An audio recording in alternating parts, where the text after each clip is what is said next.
negócio de cérebro grande é muito interessante, né? Porque a gente tem O teu contato no meu celular é Álvaro Cérebro Gigante. Olha só que honra. Então, sabe o que isso quer dizer? Que eu sou antigo. Olha que coisa louca. A gente está acostumado a pensar assim, né? O futuro da humanidade, né? Aquela coisa, puta, vamos viajar, colocar nossa imaginação futurística a serviço aí da nossa projeção do que vai ser a espécie humana. Aí você imagina aquele ser humano magrinho, Meu careca, pai falava isso direto com um pra mim. mega cabeção, não é isso? Aham. Por que tem um mega cabeção? Cérebro grande. Agora, olha que coisa que quase ninguém sabe. O cérebro humano, ele na verdade vem encolhendo e não aumentando. Caralho. Sim, há 3 mil anos atrás, existe uma tendência hoje em dia né, na área nessa área que faz os estudos de fósseis de cérebro e etc. Então, é uma área até difícil da gente nomear, né? Que área é essa, porque é uma área multidisciplinar, tá? Que tem, enfim, tem uma antropologia, tem uma biologia molecular forte, tem uma arqueologia fundamental, enfim. É um conjunto de áreas que vem se encontrando para fazer estudo de genoma, enfim, de fóssil. E esses estudos já basicamente mostraram, tá? É incontroverso, que o cérebro era maior na média 3 mil anos atrás. Caralho. Mas não é meio... Não é esquisito isso? Porque a princípio, quanto mais cérebro, mais inteligente. Então, exatamente. Exato, Então a gente pra tá mim ficando faz mais sentido. burro. Então a gente tá ficando mais burro, é isso? Olha só, Caralho. não, a gente não está ficando mais burro. A gente está ficando mais dependente do nosso cérebro ampliado. Que é as Porque tecnologias. assim, assim, ó, as tecnologias, isso. Mas a gente tem que entender tecnologia no sentido amplo, aí é isso mesmo. Olha só, há mais ou menos um pouco mais de 5 mil anos, a gente começou, né, como espécie, o desenvolvimento da escrita. O que a escrita faz, entre outras coisas?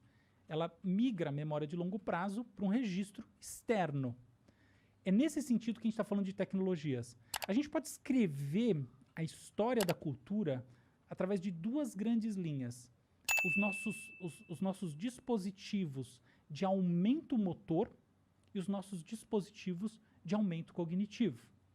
O que é dispositivo de aumento motor? É, por exemplo, o uso das ferramentas, é, por exemplo, o tear mecânico, quando a gente vai, né, olhar, por exemplo, Revolução Inglesa.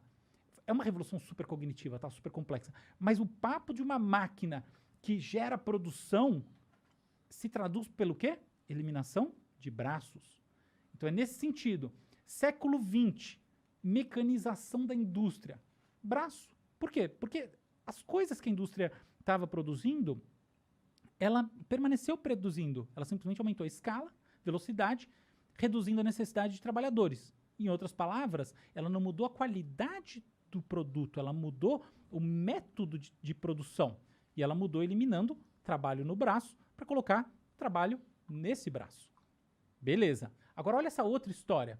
A gente inventa a leitura, a gente aprende com a escrita. A gente, na verdade, começa registrando em cavernas, fazendo desenhos rupestres, essa coisa toda. Aí a gente vai para os registros mais formais. Aí a gente inventa a calculadora.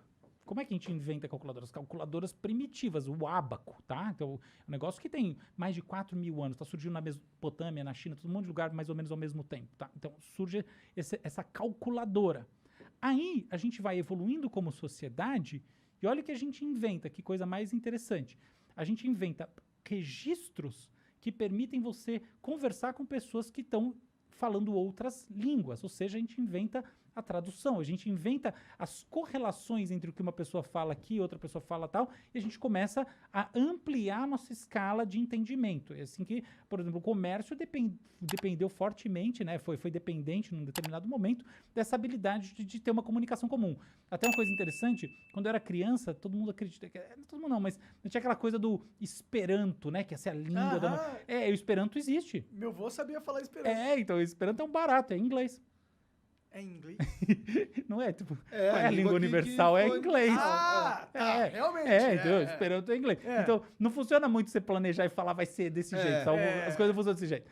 Não é o córtex pré-frontal, é a sociedade se auto-organizando. Mas ok, tava lá. Então, essa coisa da gente aprendeu, né, os mercadores, a ter formas de se comunicar que tem uma certa universalidade, saindo da lógica de nicho, entrando em lógicas que são realmente de fusão social. A gente vai evoluindo. Quando a gente olha, por exemplo, pensa bem, ó, então aqui tá a máquina a vapor, aqui a gente tem a mecanização da indústria e tal. Nos anos 60, 70, sobretudo, o que a gente tem? O desenvolvimento dos computadores industriais e depois, a partir da metade dos anos 70, dos PCs, que não estavam chegando no público, estavam no desenvolvimento, tá? Então, esse é o primeiro momento da coisa. E aí, o que a gente tem? A gente tem uma mudança de paradigma fundamental. Porque o nosso aumento agora não é simplesmente um aumento na capacidade de fazer aquilo que a gente fazia. É um aumento efetivo na produção de informações que de outra maneira a gente não faria, porque com todo o tempo, porque dado que o tempo é finito, nem com todo o tempo do mundo a gente conseguiria. Então você tem uma quebra de paradigma a partir do que muita gente chama de terceira revolução industrial, que na verdade não tem nada de industrial, ela é informacional, que é essa coisa do computador. E agora tem uma coisa diferente acontecendo, que é essa transformação da lógica da sociedade a partir da inteligência artificial. Mas, resumindo, você tem dois grandes pilares, duas grandes linhas, né? O aumento cognitivo e o aumento motor. E É assim como que se a coisa agora vai. o meu cérebro tivesse migrado para as tecnologias. Isso. Então, há 3.000 anos atrás, como você tinha menos essas coisas, era mais necessário Então, o cérebro maior. você exatamente se armazenar. Tem uma coisa engraçada que assim, Aristóteles, ele tinha uma preocupação com as pessoas anotando as coisas, tá? Essa coisa da praça pública e tal, ele tinha essa preocupação. Mas a gente só sabe isso porque Platão escreveu. Ele tinha preocupação da galera não exercitar o próprio cérebro. Exato. Entendi. Exato. Mas a gente só sabe isso porque alguém não exercitou, entendeu? Então, Que bom. é lógico.